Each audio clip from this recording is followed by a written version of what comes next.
Hi, I'm Nick Ansell, and I teach theology along with philosophy and biblical interpretation at ICS. One of the courses I teach is called Facing the Darkness, the Human Nature of Evil. And I'm going to say a little about what we'll be exploring and what you might expect if you decide to join us. As I was preparing to record this promo, I thought I'd remind myself of the course description, which you should have access to. It actually made me laugh, as it's so compressed that I figured the best reaction I could hope for might be something like, that sounds like it could be kind of interesting, but what on earth is he on about? So I'm actually going to read it quickly and make a few comments. So here goes. In this interdisciplinary theology seminar, we shall probe the origin and nature of evil by engaging key biblical, philosophical, psychological, and anthropological resources. Central to our discussions will be a sapiential, that is, wisdom-oriented, rereading of the fall narrative of Genesis 3 through 4, set against the backdrop of the good yet largely wild creation of Genesis 1 through 2. In addition to surveying a variety of contemporary theodicies, read up against the challenge offered by both protest atheism and the biblical lament literature, especially the book of Job, we shall also pay attention to the correlation between victim and agent in the ongoing dynamics to original sin, and to the concomitant role of fear in the construction of culture. In attending to evil's arguably anthropocentric origin as a key to its nature, which will prompt us to revisit our understanding of the primordial conditions of possibility, along with the suggestive biblical connections between the Satan and the absolutization and denaturing of justice. We should also look ahead via pondering the relationship between law and grace to the promise of a divine and human judgment unto salvation. Let me touch on a few things for now. Why do I speak of a rereading of the fall narrative of Genesis 3 through 4 and not just chapter 3? One reason is that, contrary to traditional expectations, there's actually no mention of sin in Genesis 3, but there is in chapter 4. Now, that doesn't mean that everything is hunky-dory until the build-up to when Cain murders Abel, but it does suggest that we might need a different vocabulary to talk about the very beginnings of what we call the fall. That's where the focus on wisdom comes in. I also refer to surveying a variety of contemporary theodicies. So what is a theodicy?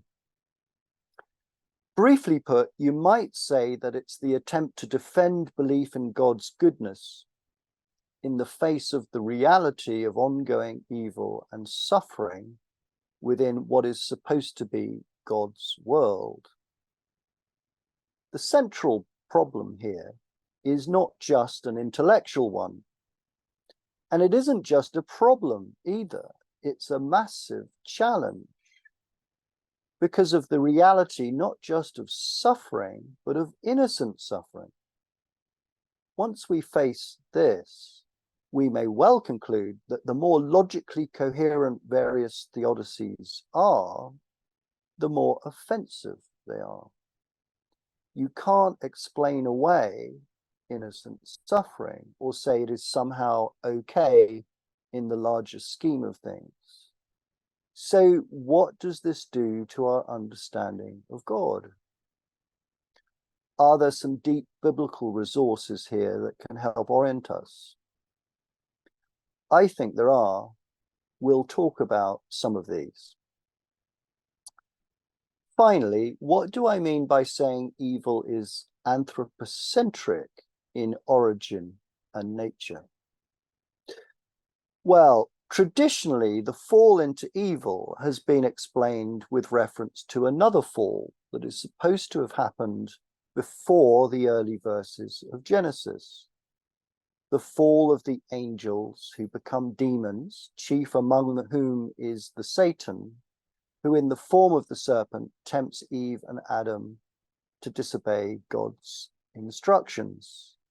Now that certainly isn't anthropocentric. And in virtually every respect, this view has no grounding in the scriptures. So we need an alternative.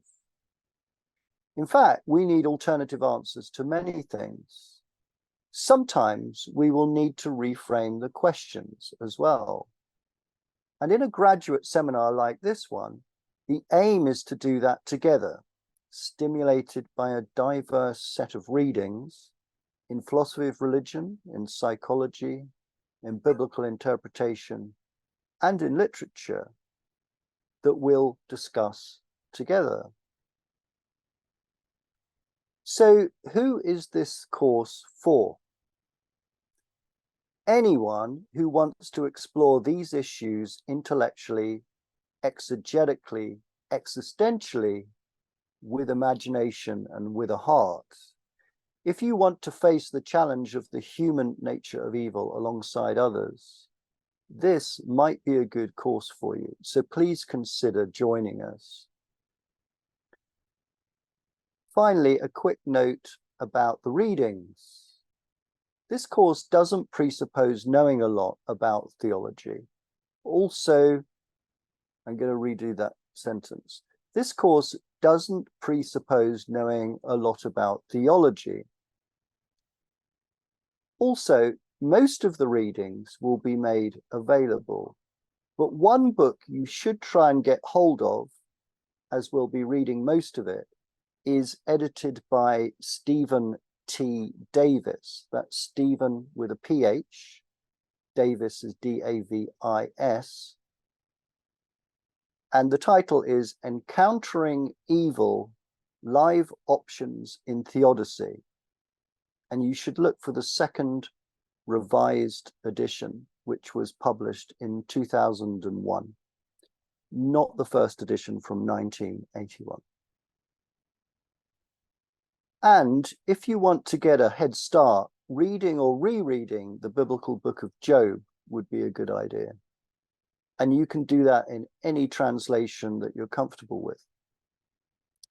So, hope to see you in September.